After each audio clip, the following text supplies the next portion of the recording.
Waalaikumsalam warahmatullahi wabarakatuh. Hamdan wa syukran lillah, salatan wa salamun ala rasulillah, ma ba'd. Ya, untuk mengevaluasi pendokter langsung saja kepada pertanyaan pertama. Apa sarapannya tasdidat? Sarapannya tasdidatu adalah isim masdar. Panjang di tasdidatu. Panjang dia isim masdar jamak muannas salim. Jadi dari timbangan syaddada yushaddidu tasdidan. Ya, itu tasdidan, kemudian ditasrif lagi, tasrif lugawi. Tasdidun tasdidani, tasdiduna, tasdidatun tasdidatani, tasdidatun. Jadi kalau naik timbangan, caranya mentasrif, baik itu isim masdar, isim fa'il, isim maf'ul, zaman makan, caranya mentasrif lugawi. Lugawi itu yang fa'lun, fa'alani, fa'aluna, yang ke samping. Ke samping yang ke bawah. Kalau ke samping, syaddada yushaddidu tasdidan, ke samping itu. Kalau ke bawah, syaddada syaddada syaddadu, ke bawah itu namanya lugawi. Kalau ke samping istilahi. Nah, jadi kalau naik timbangan isim masdar, isim fa'il, isim maf'ul, semua isim-isim cukup timbang 6 saja. Tidak usah merujuk kepada isim masdar yang di Sarapagalape itu kan ada berapa? Ada 7 ya. Fa'lun, fa'lani, fa'luna, af'alun, fa'latun, fa'latani, fa'latun. Ada 7. Kalau isim fa'il sama isim maf'ul lebih banyak lagi. Jadi cukup ambil 6 saja. Fa'lun, fa'lani, fa'luna, fa'latun, fa'latani, fa'latun. Cukup ambil 6 saja. Tidak usah banyak-banyak. Tidak usah ambil sigat mubalaganya. Tidak usah. Jadi dia adalah jamak muannas salim, timbangan isim masdar dari wazan syaddada, setimbang dengan fa'ala. Ya, setimbang dengan fa'ala, berarti fi'il madi mujarradnya adalah apa? Syaddah. Ya. Binanya adalah mudhaf. Kenapa mudhaf? Huruf kedua dan ketiga adalah huruf yang sama. Oke, bagaimana penanya atau para peserta atau hadirin musyawir atau musyawarah, apakah ada tambahan pertanyaan? Kalau tidak ada, ya lanjut ke pertanyaan selanjutnya. Apa sarapannya ajnabiyun? Sarapannya ajnabiyun. Ya, lagi-lagi saya kembali sampaikan bahwa isim itu terbagi menjadi 2. Ada namanya isim mustaq. Isim mustaq itu yang ada sarapannya, dan ada namanya isim jamid. Isim jamid itu adalah yang tidak punya timbangan, termasuk ajnabiyun. Bagaimana cara membedakan apakah dia masuk mustaq atau jamid? Kalau isim jamid itu adalah apa? Nama zat, ya, isim zat. Jadi isim jamid itu ada 2. Ada isim zat, yaitu nama benda-benda, dinding, lantai, lemari, pohon, itu namanya isim zat. Ya. Kemudian ada juga namanya isim makna. Isim makna ini adalah isim masdar. Jadi isim masdar dengan isim zat sama-sama isim jamid. Ya. Yang lainnya itu adalah isim mustaq, fi'il madi, fi'il mudhari, isim fa'il, isim maf'ul, namanya mustaq. Fi'il bukan fi'il ya. Isim fa'il, isim maf'ul, zaman makan, namanya mustaq yang ada timbangannya. Oke, bagaimana penanya atau para ajnabiyun? Fatihah itu tidak boleh disela-selahi atau diantarai dengan zikir yang lain. Artinya ketika kita membaca Fatihah, tidak boleh membaca bacaan lain yang tidak ada kaitannya dengan kemaslahatan sholat.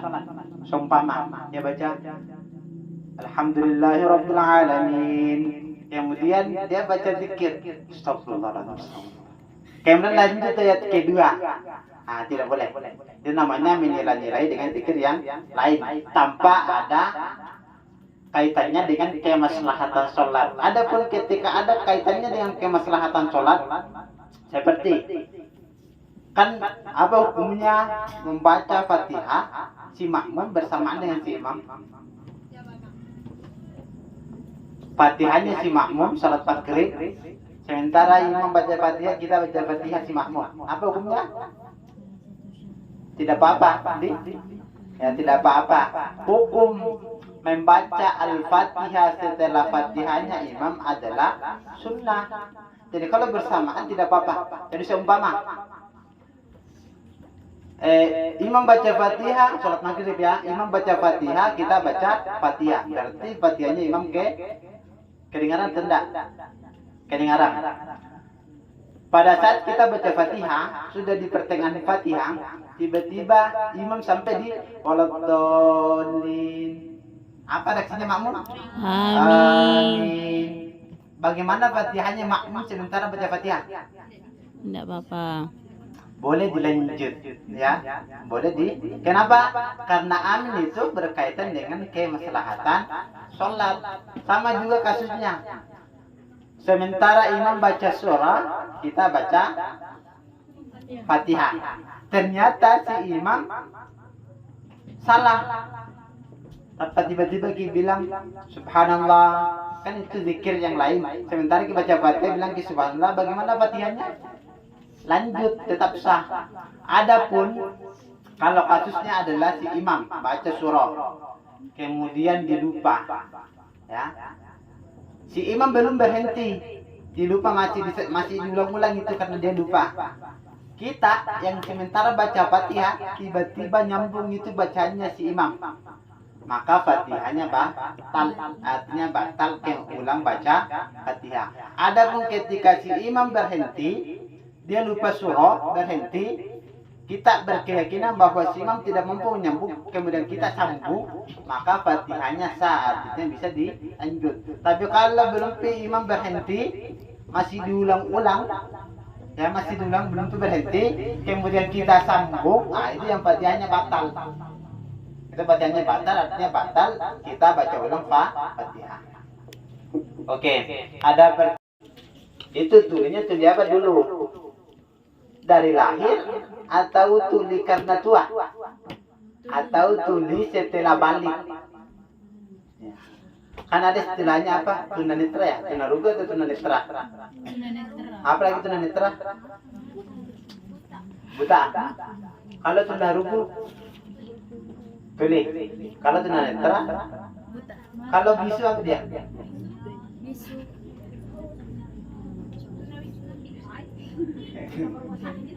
Oke. Jadi dia tuli. Nah, kita bahas dulu kan sebenarnya tuli itu taruhlah tunanetra sebenarnya. Kenapa? Ketika si tunarugu atau tunanetra itu tidak ada cara dia mendapat belajar cara melaksanakan sholat. Ya. Kalau tidak ada caranya untuk mengajari dia bagaimana caranya melaksanakan sholat yang benar, karena keterbatasan dia sejak lahir, ya maka tidak diwajibkan sholat. Kalau ada cara, ya jadi kalau ada cara kan sekarang sudah sangat canggih. Ternyata ada cara mengajari tunarugu atau tunanetra untuk melaksanakan sholat. Maka si tunarugu atau tunanetra wajib melaksanakan sholat semampunya. Jadi kalau tidak bisa melaksanakan semuanya, maka jangan tinggalkan semuanya. Itu kaidahnya. Jadi kaidah fikih, ma la yudraku kulluhu la yutraku kulluhu. Sesuatu yang kalau tidak bisa kita laksanakan semuanya, jangan tinggalkan semua. Jadi artinya dia sholat sesuai dengan bisanya. Jadi kalau tidak bisa baca, tidak bisa memperdengarkan dirinya Al-Fatihah, tapi bisa baca Fatihah, baca saja Fatihah. Dia tidak apa-apa dia dengar. Ya, atau dia tidak bisa juga baca Fatihah, yang dosa baca Fatihah. Ya. Jadi tidak bisa memperdengarkan dirinya baca Fatihah, tapi bisa baca Fatihah. Atau tidak bisa baca Fatihah, tidak usah baca Fatihah. Tidak bisa sholat, tidak usah sholat. Ya, jadi sunnah ruku dan sunnah netra tidak berkewajiban sholat. Kalau tidak ada cara mengajarinya untuk melaksanakan sholat. Tapi kalau ada caranya, ya tetap wajib sholat sebisanya. Oke, bagaimana?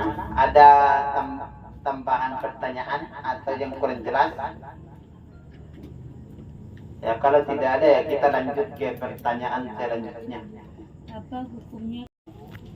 Mazhab Syafi'i yang wajib membaca basmalah dalam sholat bermakmum kepada mazhab Maliki. Bagaimana hukumnya? Sah. Pada suatu ketika Imam Syafi'i berkunjung kepada siapa itu? Siapa lagi yang tidak kunut? Hambali atau Maliki? Dia berkunjung ke gurunya Maliki, ya, Imam Malik. Jadi itu Imam Syafi'i berguru kepada Imam Malik.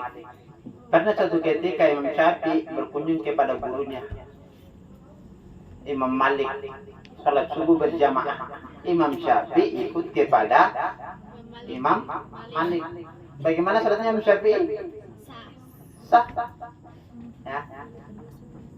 Sah. Jadi sebenarnya begini. Ada ulama yang mengatakan boleh bermakmum kepada yang beda mazhab sah secara mutlak, ya, artinya secara mutlak baik kita, yang penting kita tidak menganggap sholatnya si imam tidak sah. Jadi beda halnya, imamnya mazhab Maliki, kita Syafi'i, kita kan wajib baca bismillah. Maliki tidak wajib baca bismillah. Dia masuk sholat, tapi tiba-tiba imamnya tidak baca bismillah, tapi si imam bilang sholatnya yang tidak sah. Kalau kau tidak mufarakah, ya, kau tidak mufarakah, tidak sah sholatmu. Kenapa? Engkau meyakini sholatnya imam tidak sah. Jadi selama kita tidak meyakini si imam sholatnya tidak sah, maka sholatnya sah. Ya. Ada janji ulama yang lain mengatakan tidak boleh bermakmum kepada imam yang menurut keyakinannya si makmum, imam meninggalkan sesuatu yang mencegah sahnya sholat. Jadi si makmum tidak boleh ikut kepada imam yang menurut pemahamannya sholatnya si imam tidak lengkap. Ya, menurut pemahamannya sholatnya si imam tidak lengkap. Jadi tidak boleh. Qasada yaqsudu. Eksir ya?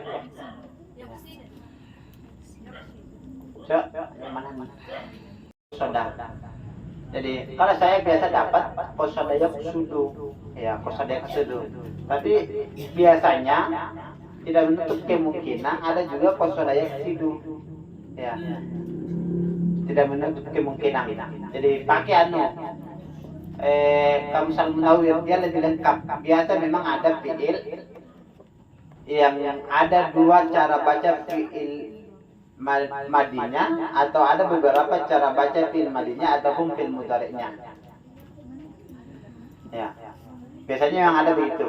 Jadi dia adalah qasada yaqsidu. Tapi kalau saya biasa dapat di kamus dia qasada yaqsudu. Ya, qasdan artinya sengaja. Sengaja. Ista'ana yasta'inu. Berarti setimbang dengan istaqola yastaqilu. Berarti sulasi mujarradnya adalah ana. Binanya adalah Sami ar-Rahmani fawqa ar-Ra'im. Bismillahi hablun lil mubtada'il mahdzuf takdiruhu al-awwalu. Ya, al-awwalu. Cocok gitu. Wa jumlatun minal mubtada wal khabari fi mahalli raf'in li annahu badlun ila arba'a asyarata. Fawqa lami, fawqa apa? Mansubun al tarbiyati makaniyati wa mudaf al-lamir min lail. Apalagi wajarun wa majrurun muta'alliqun bi ismin mahdhufin takdiruhu ka'inun. Ka'inun khabarun lil mubtada'il mahdhufnya. Berarti ada kata tasdidnya yang jatuh tasdiduhu fawqa lam. Tasdidu mubtada'un fawqa lam khabrun. Jumlahnya berarti ma'rifah ketemu jumlah sama dengan badlun. Jadi kalau di jumlah jadi bisa. Oke, Ar-Rahmani wa Karai tidak dilupa terus. Ya. Dilupa terus ya.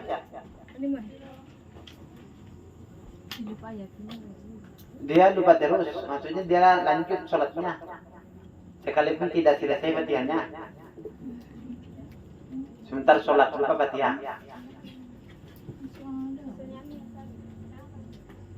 Jadi tidak ada istilahnya kalau si makmum atau si imam.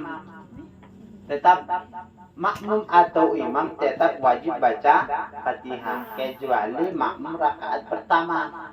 Makmum rakaat pertama Fatihahnya ditanggung oleh imam. Adapun rakaat kedua, ketiga, keempat itu ditanggung masing-masing. Jadi macam-macam. Yang dimaksud tidak tahu baca Fatihah adalah yang baru masuk Islam sama yang jauh dari yang hidup jauh dari ulama. Ya.